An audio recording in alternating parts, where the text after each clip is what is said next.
So let's see, I guess to prevent you from being bored, let's take a look at these two rackets side by side here. When I look at them, I see that the head shape is extremely similar. Dare I say the same amount of frame recess, whatever. One difference you'll notice is that instead of two airstream gaps, there's just one, and it's a little larger. In terms of the frame shape, interesting. Okay. It also seems similar. One thing you'll notice is that the 6000 does not get the trademark square grommets, whereas the 9000 has them, and these were kind of a trademark on the Aeronaut rackets, the high-end ones, that is. So that's kind of cool. I'm not sure if those actually make a difference. I think you can just replace them with normal grommets, but it definitely looks cool. And, you know, sometimes that's really the only excuse you need to do something.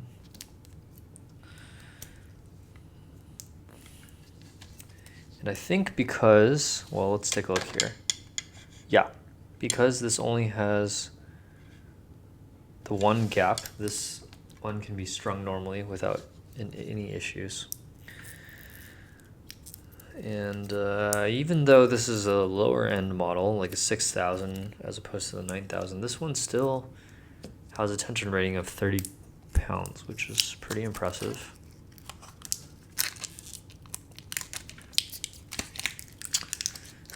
As far as I can see, it's the same shaft thickness, although I did notice, and maybe you noticed too, the shaft length is different, and that's not an illusion of perspective. The 9000, the shaft is hard to say, maybe a tiny bit less than 1 centimeter shorter, which is kind of common for advanced rackets nowadays to have the shorter shafts, right? You know, you just have a more rapid swing, the racket responds more quickly.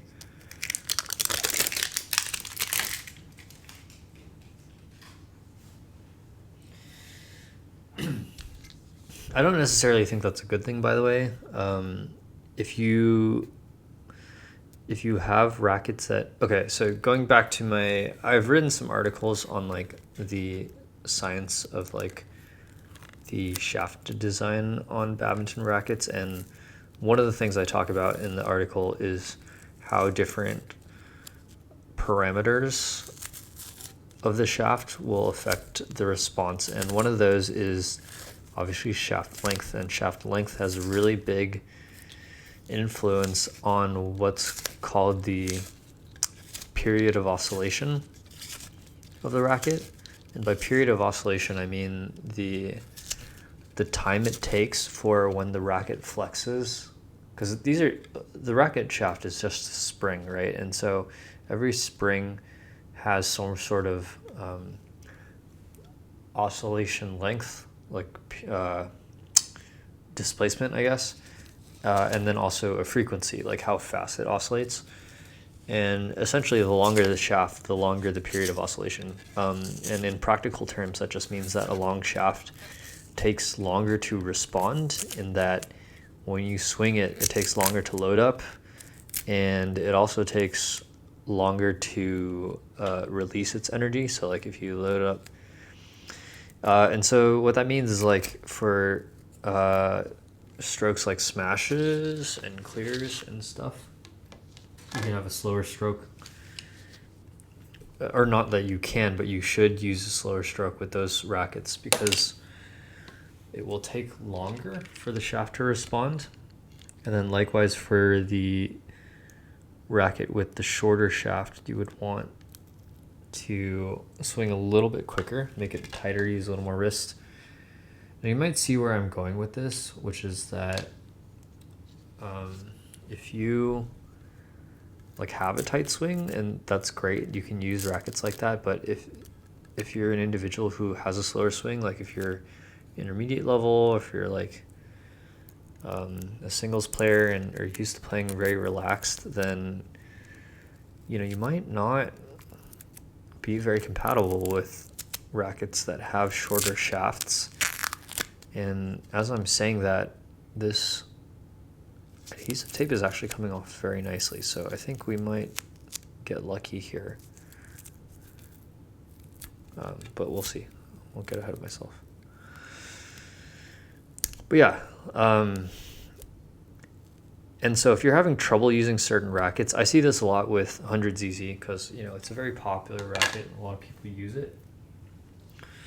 But I find that not a lot of people also understand the use case or like how it's supposed to work. Going back though, yeah, the general trend is that more advanced rackets will have shorter shafts just because more advanced players will be able to have a more compressed and short stroke while maintaining the same level of power and control.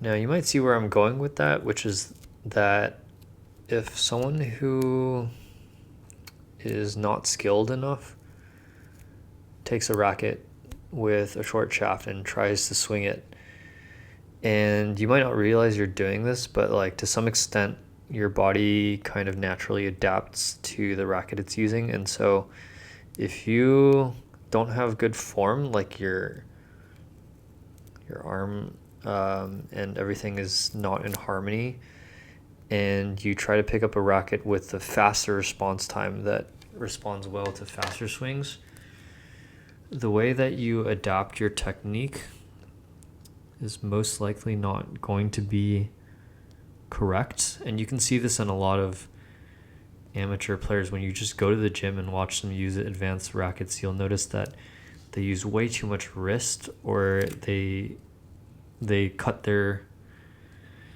stroke short using too much rotator cuff, and they end up developing shoulder or wrist problems from it. Extremely common. I think no matter what gym you go to or where you are, like you will be able to find someone who plays with a racket like that and then complains of those issues. Okay. Now the other side of the coin is you might be thinking like, okay, well, it's kind of lame to use a racket with like a long shaft or that has a slower response because it's not very advanced, or it's not really the case. Like as someone who is very knowledgeable about how rackets play and how to adapt my stroke to certain rackets, and look, I won't tell you that I'm a very advanced player since I play at like C level, but like I know how to play, and I think, and my technique is reasonable,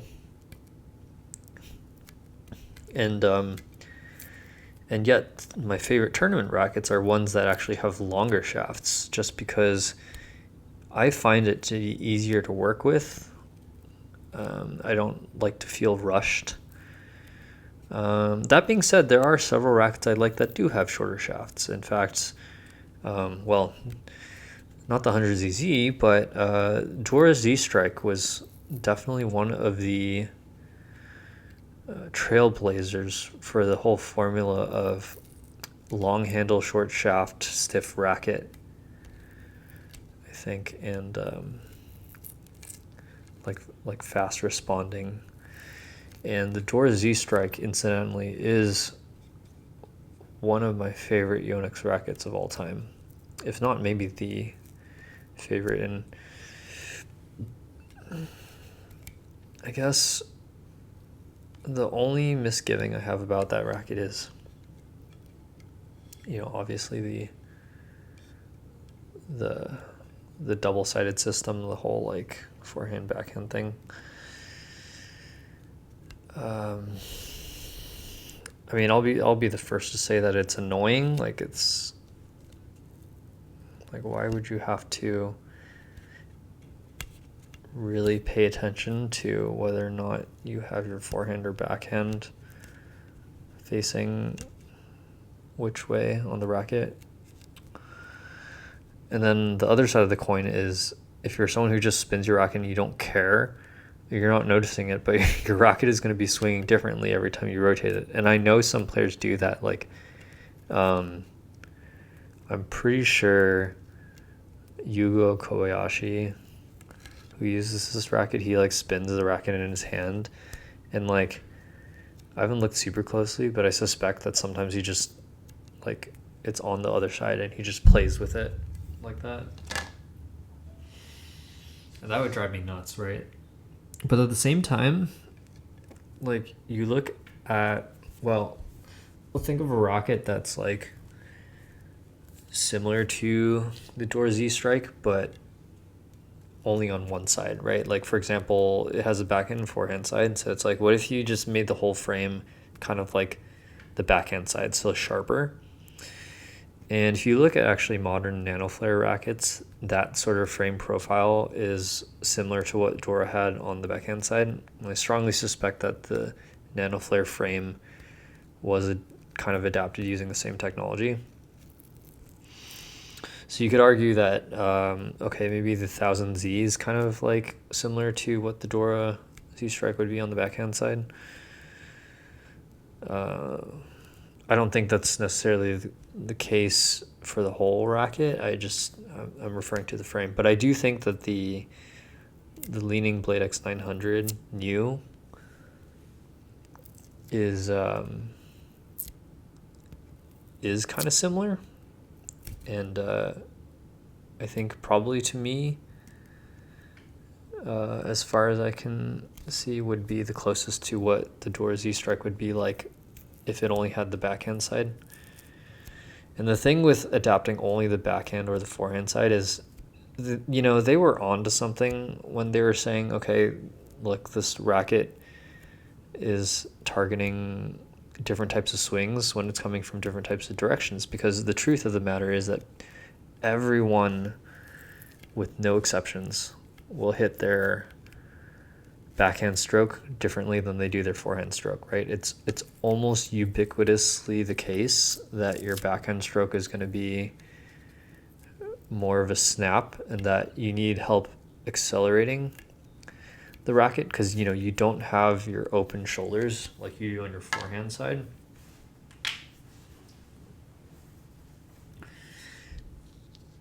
And at the same time, it's generally a lot easier to generate that kind of that whip snap, right? That because on your backhand side, you kind of like, a lot of people, including several pros, will kind of stop their racket and allow the head to whip forward too. And so like kind of distilling that down into a dual profile for a racket does make sense in a way. And for the record, for the forehand side, if we talk about what racket would exist if you took the forehand side of the frame and adapted it to the racket, that would be a little closer to, in Yonex, that would be closer to the 100ZZ, just because that has more of a power frame. But honestly, from the Li-Ning side, again, I would here go back to the Axe-Force 100. Axe-Force known for its boxy frames, and that's kind of why. And you get this kind of weird thing where, like, for the Dora racket that Yonex made, the two rackets that, in my opinion, represent best the two individual sides, both come from Li-Ning, which is kind of funny, but I completely digress. This has nothing to do with the Aeronaut. Although one thing I was going to mention is that I, for a while, owned an Aeronaut 9000, just the base, not the C variant. So there are a few variants. There's the plain 9000, which is a white one. It's the racket that Anthony Ginting used before he switched over to Axforce 100. And there's 9000C, which is, I think, the second most common one, which again is Yuta Watanabe and Ong-Yusen. There is a 9000I, and actually Yuta Watanabe switched to that before he switched to Axforce 80. Or, you know, actually, I don't know. It could be that he had a painted version of another 9000. And that one is really hard to tell because in terms of like frame design alone, they're almost identical. So I don't know if we'll ever know if he really got a 9000i or if it's just a painted 9000C or vice versa. He was playing with the 9000i the whole time. And we won't know about that. And there actually is a 9000D, but that one, from my understanding, is the rarest.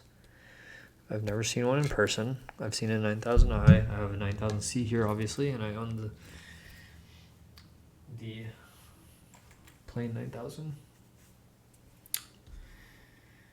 But I've never seen the D variant in person.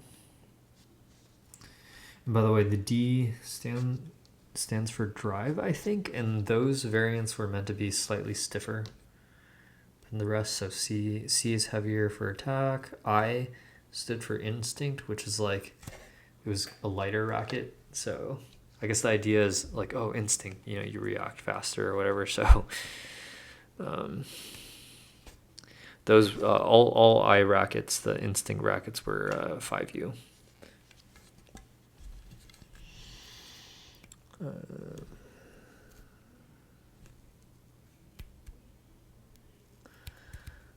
Yeah, and so I mean, I think all of the 9000 Aeronaut 9000 rackets look nice, but I always thought the 9000C looked the best, so it's kind of cool to have one. I actually wanted this racket as far back as several years ago, back when Yuta was still using it. Those days are long gone, but the biggest mystery and the biggest question I have, which I plan on answering, is, you know, how close is this racket to the modern day Axforce rackets? Right, because again, I suspect that they're quite similar.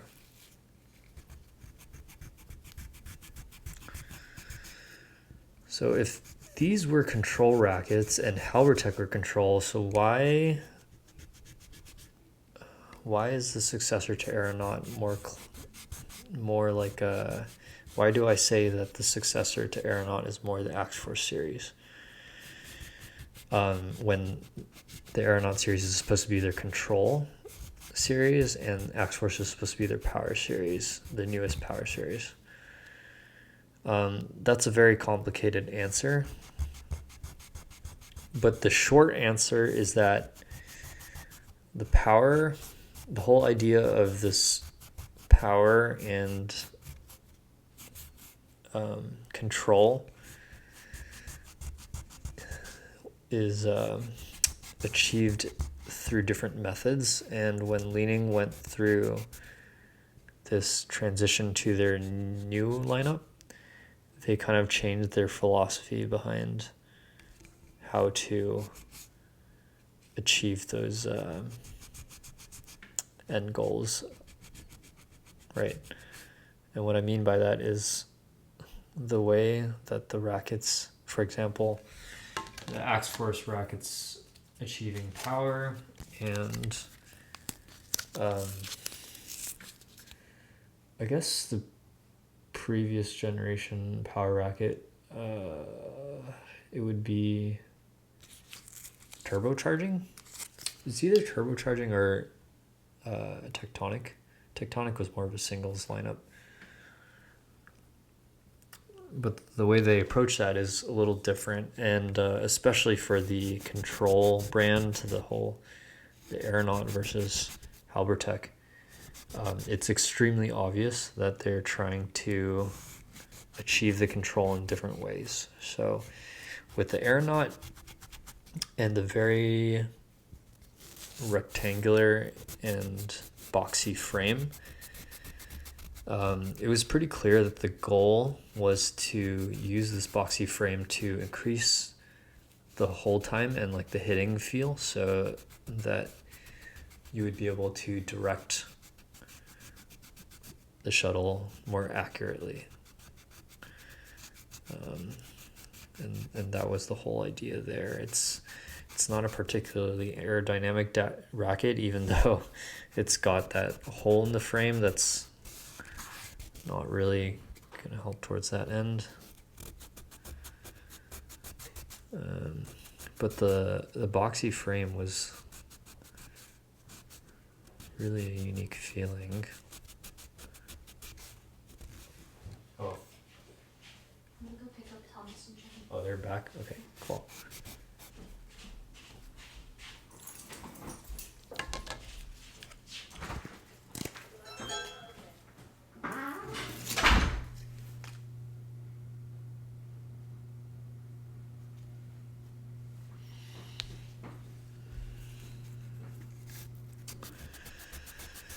And if you've tried or seen a Halbertech racket, you'll notice that the frame, well, first of all, the rackets don't even look to be with the same goal in mind. And what I mean by that is it's not just visuals, like obviously they look different, they have different paint jobs, but I mean the frame design is completely different. Halbertech rackets have more of an oval profile cross-section to the frame, and unlike the Aeronaut rackets, the Halbertech rackets are they're what I would call truly aerodynamic. Like they're pretty fast, and they're fully recessed, so they maneuver very well. And I think the big difference is, in the frame profile, whereas like the Aeronaut frame profile is designed to have good hitting feeling, and the frame profile of the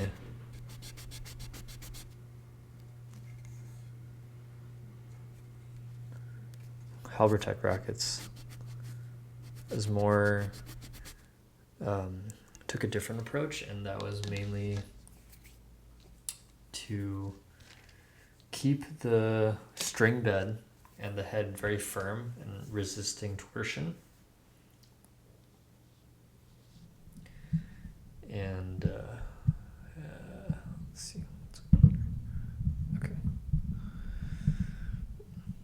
And so the way that represents the control is that because the head is always oriented the way that you want it to without any distortion, you can easily direct or reflect the shuttle the way that you want. But again, you're not getting that hold time. And so it's like a different philosophy, right? Okay, so one thing I need to figure out here is the 9000C, I'm pretty sure is a G6 grip, but this 6000 looks like it's a G5 grip, which is kind of weird. If there's some difference, I have a set of calipers, but I'm a little too lazy to do that, so we can actually just measure the circumference of the handle, and we'll see where that takes us. So we got, because there will be a pretty big difference. So this has a circumference of 7 point, wait, what? At the top, okay. No, so this is 8.4 centimeters. circumference, and this definitely feels larger, but not by that much. This is 8.6 centimeters thick. Okay. Now, just holding it in hand, I think this is a G6 and this is a G5, so I'm going to proceed with that assumption in mind, and we're going to do the 6000 first, since I didn't actually have to hit it with Gugon. Amazing.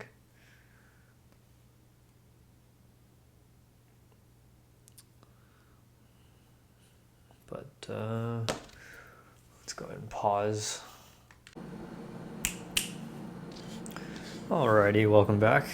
Can finally get around to gripping these two rackets after I spent half of a lifetime getting the adhesive off of my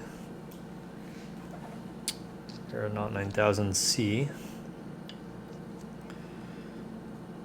It's always a fun time spending 30 minutes rubbing my wood to get off some sticky stuff, but can you really blame me for getting excited?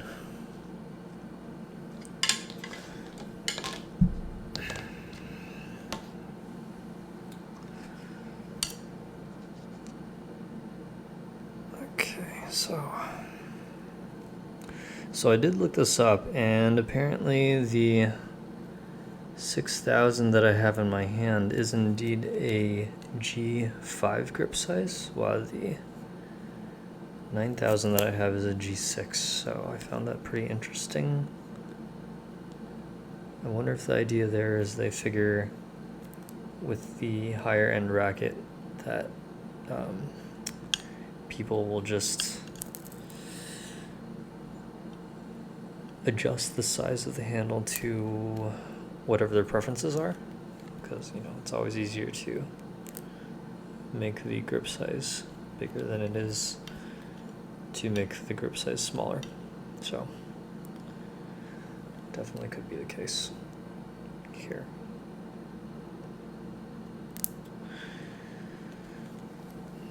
Now, one thing you may have noticed when I was cleaning this off, but it's pretty clear or obvious that these rackets, okay, so if we look closely at the wood used in these handles,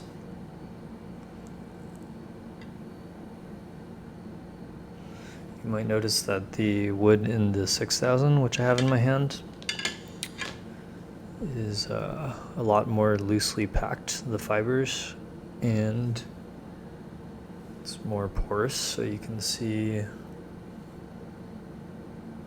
very rough edges, and it feels extremely soft in my hand, so it's definitely one of the softest woods I've held. While the wood in the handle of the 9000C is definitely a lot more firm. This is kind of a little more what I'm used to seeing in high-end Li-Ning rackets. Definitely a harder wood, but not quite as hard as some other wood that I'm used to handling.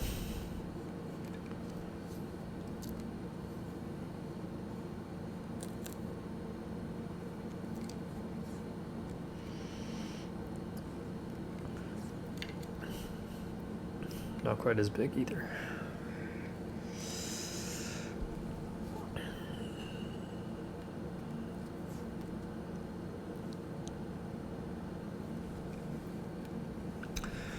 And I also looked up the weight class of this 6000, because it doesn't say 4U or 3U on it. Officially on Li-Ning documentation, it's marked as W3, which is for a while in the 2010s, Li-Ning tried to do their own sort of weight class measurement and their grip size measurement. So they tried to do like S1, S2, S3 instead of G6, G5, G4, or whatever.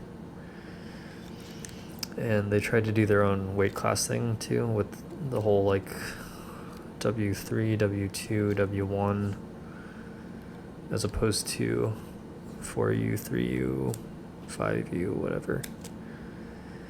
And I guess they went back on it and it never really took off. And I'm not really sure why, but I can understand why, because it's kind of silly to try to rename a measurement system that already exists and works perfectly fine. Like, I can understand it if the objective scaling is different in a way, right? Like, for example, if they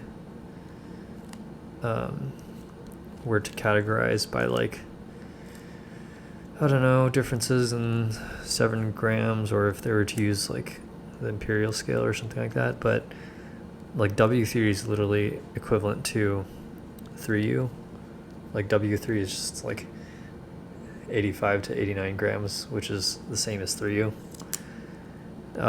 Because this one's 87 grams. So, and going back to the 9000, the guy who sold it to me said that those usually come out to 89 grams, so they should measure pretty closely.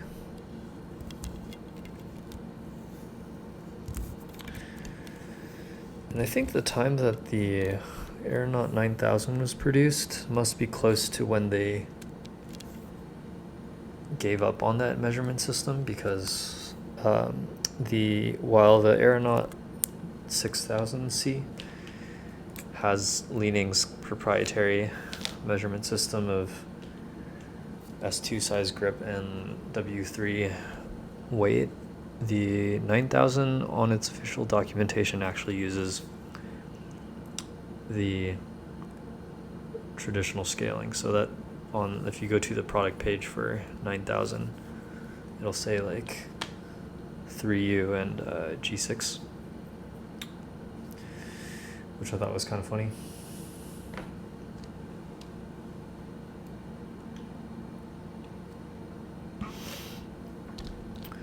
Okay, so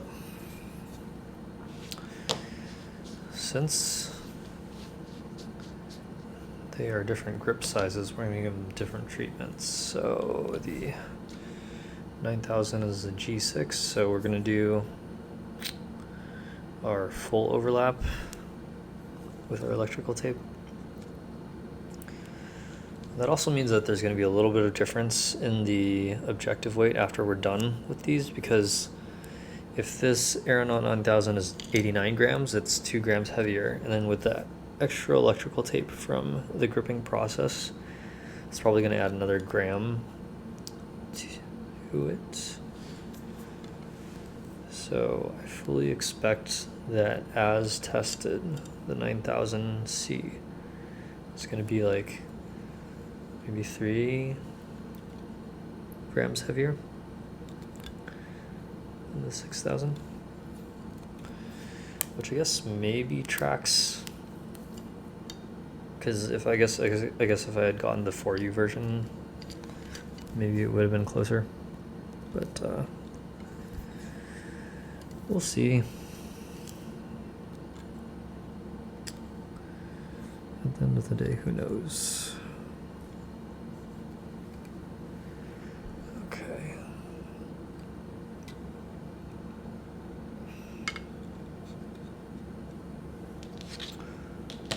Sorry for this awkward arrangement. I don't know if there's a better way to do this.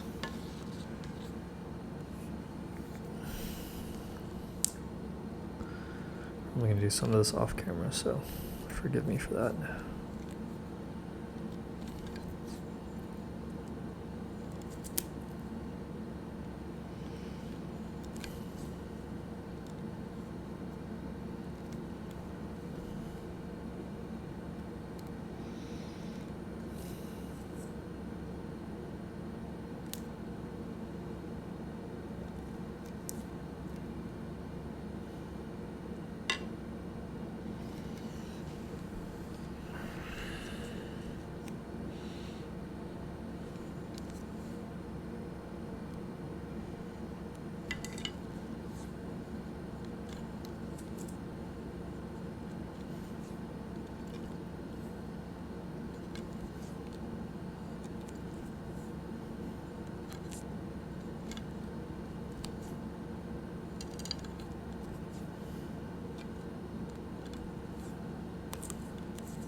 again, some of you may be wondering what the point is in putting this extra layer of electrical tape, but it's been proven that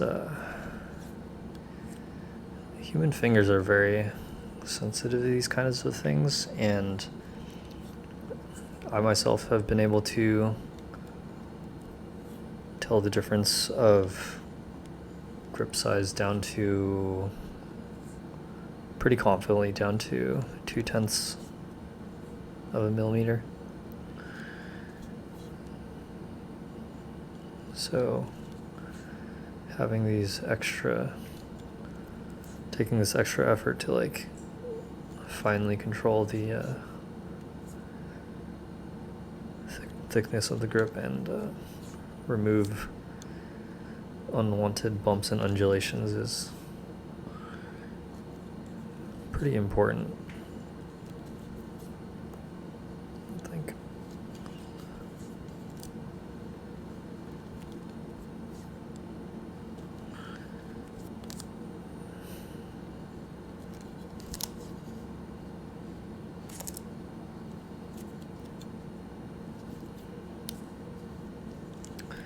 Okay, 1 second.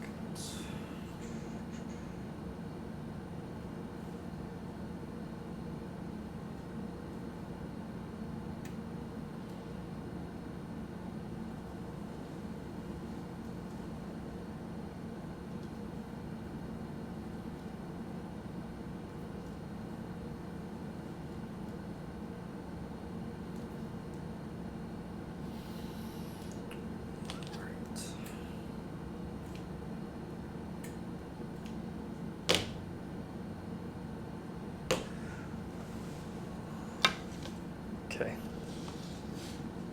Beautiful.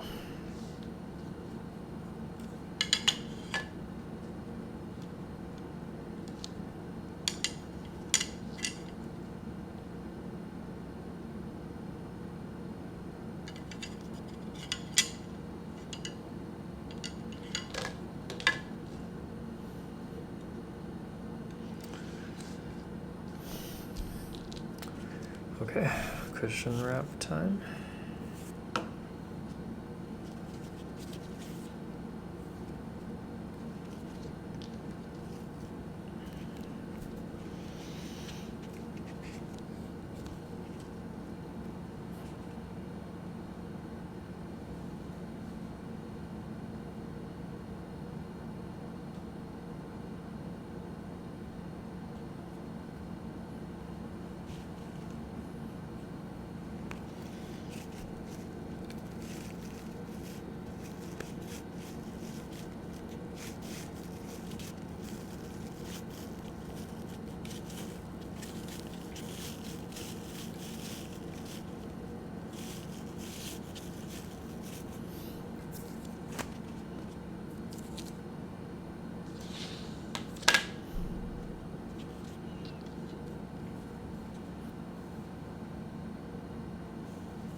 And remember that the 6000 has a shorter handle, so I fully expect for us to come up a little bit long on the first try, but we'll see what happens.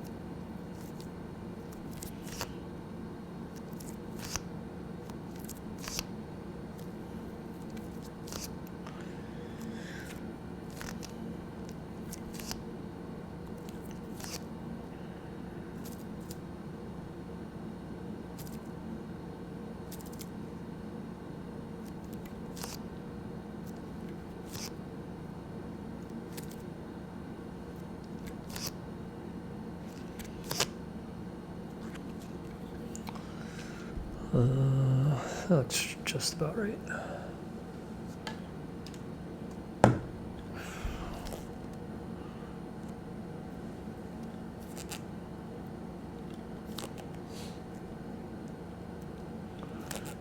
Okay.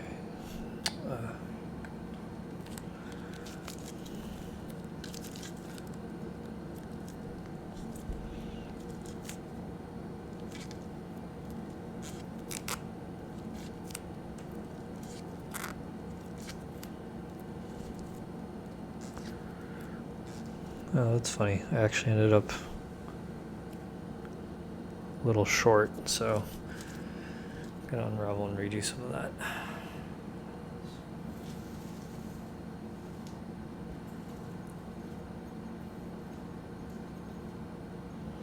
You know, sometimes I actually prefer gripping them twice, even if I do it fine on the first try.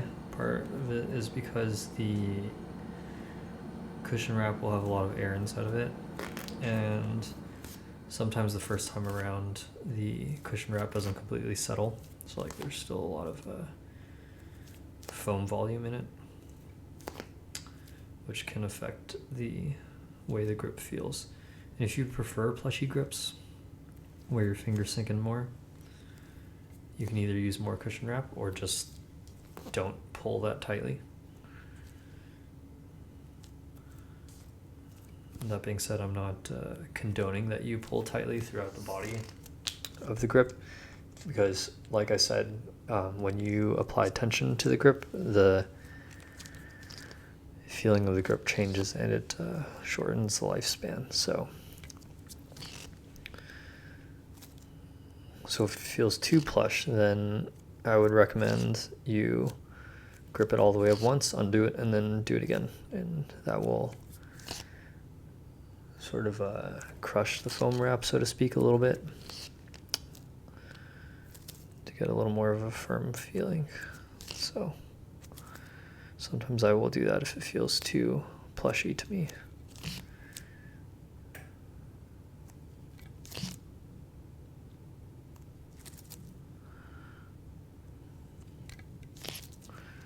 I have a feeling I'm still going to come up short this time too.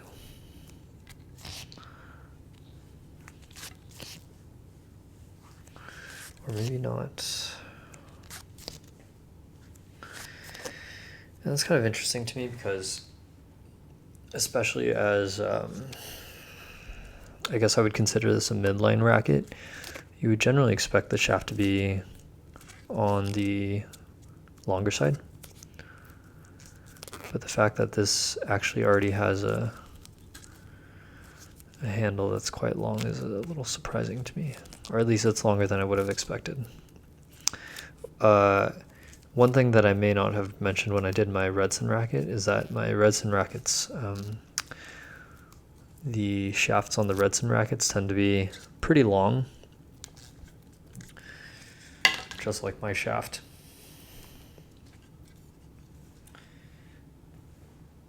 But I like the response feeling that that gives. But that also means that with the grip, it's really easy to run high. So have to be careful when I grip those rackets. Fun fact though, the G5 size of Redson handles tends to be a little bigger than G5 from other brands.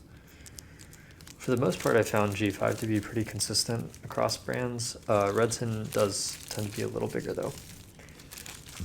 It's not quite a Yonex G4 size. It's somewhere a little bit in the middle. So I try to put less cushion wrap when I do my Redson rackets for that reason.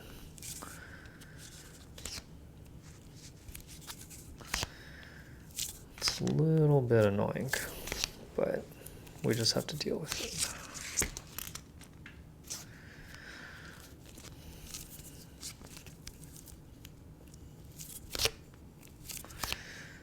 What's also annoying is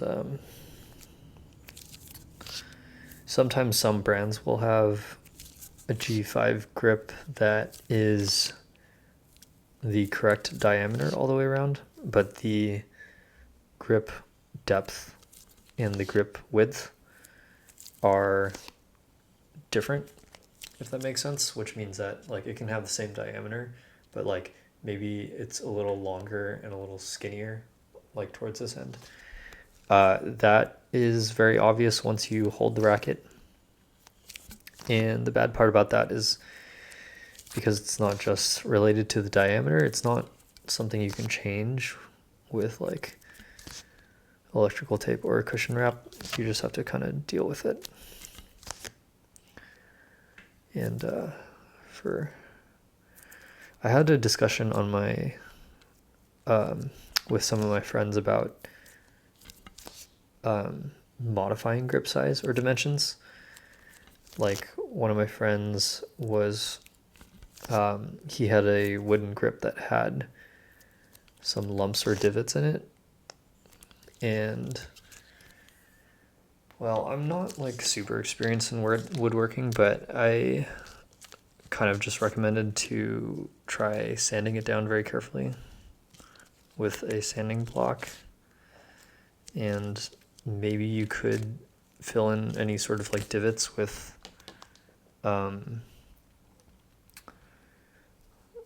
like spackle or something. I have no idea how that would feel in terms of like whether it will be affected by moisture, whether it will chip off when you're playing with it. He ended up taking the racket shaft out of the handle, which was kind of funny.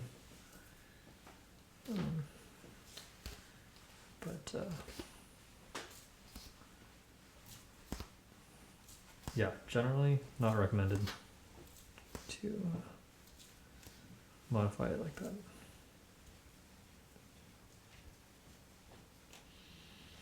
I mean, theoretically, it is possible to like switch the handles on a racket if you're able to take the shaft out of the handle. Well, you would have to undo that screw. You've seen that most rackets will have a screw in the handle. And apparently the adhesive is weak enough that you can undo it with a hairdryer, as my friend found out. So theoretically, if you were able to get a handle off of a similar racket that had a smaller grip and transplant it, then you could probably make that work. But there's a lot of things that would go wrong. For example, I think aligning the handle properly around the shaft would be pretty tough. You know, like if you accidentally got it angled off a little bit, that could bother you if it wasn't perfectly aligned. And the other thing is that different rackets have different shaft diameters. So if you didn't take a handle from a racket with the exact same shaft diameter, then you would either have to drill out the hole to make it bigger, or you might have to, if the hole was too big, then that would be even more difficult. Then you would have to probably fill it in with some sort of resin or filler, and then again drill the hole to the right tolerance and then put it back in. But yeah, so it turns out it seems pretty difficult to perform that modification if the stick doesn't exactly fit in the hole. So good lesson for all you men and women out there. It's not about how big your shaft is, how girthy your shaft is, or how big or small your hole is. It's more about how well does the shaft fit in the hole, right? If you got a shaft that's too big or too long, you know, it's okay to take pride in that, but if it doesn't fit in the hole, then it's not really useful. And unlike a wooden handle, we can't exactly increase the bore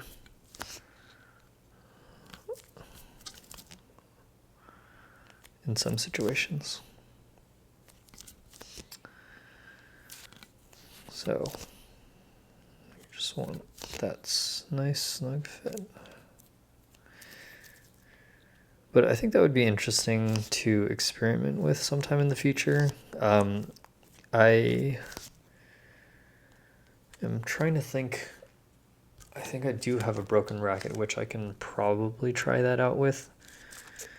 And after all, like a broken racket has usually a perfectly good handle, and it's just the upper part that is messed up. So it's a G5 handle, which means that, you know, oh man, I keep coming up short on this grip. That's annoying. I'll have to do it again. Trial and error, everybody. It's harder than you think to line this up consistently. If they're all G5 rackets with the same handle length, then yeah, of course, you're going to be able to do that. But when you're doing G5, G6, and all the rackets have different handle lengths, you could be anywhere from like I don't know, how much is that? That's like around 23 centimeters. It could be anywhere from that to very short, like the Redson racket, short and thick. Do you like short and thick wood? Do you like long and skinny wood? What fits in your hands? What do you like to grip?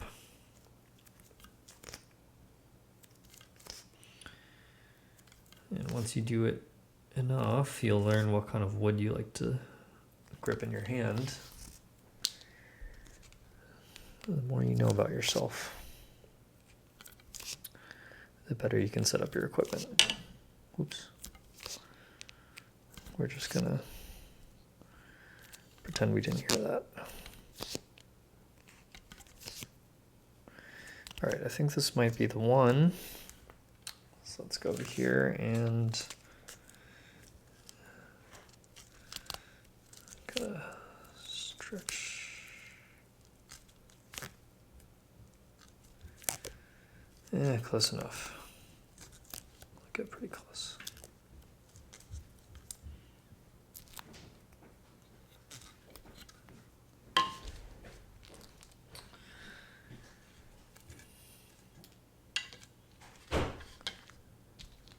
Okay, well, here we are. Both rackets are now done. And let's take a look side by side. So, visually good. I think I've done a pretty reasonable job of bringing the grips to a very similar diameter. It's really hard to tell You know what, maybe we can measure it with the measuring tape just to make sure, just to see. So for my Aeronaut 9000, we have a diameter of, it's like almost 9.5 centimeters. And over here, oops, wrong side.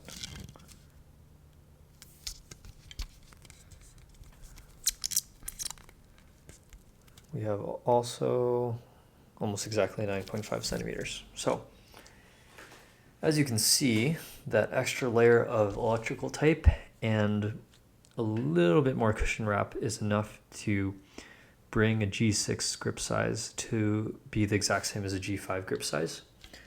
That being said, I can still very clearly tell which one is which because of the feeling of the handle.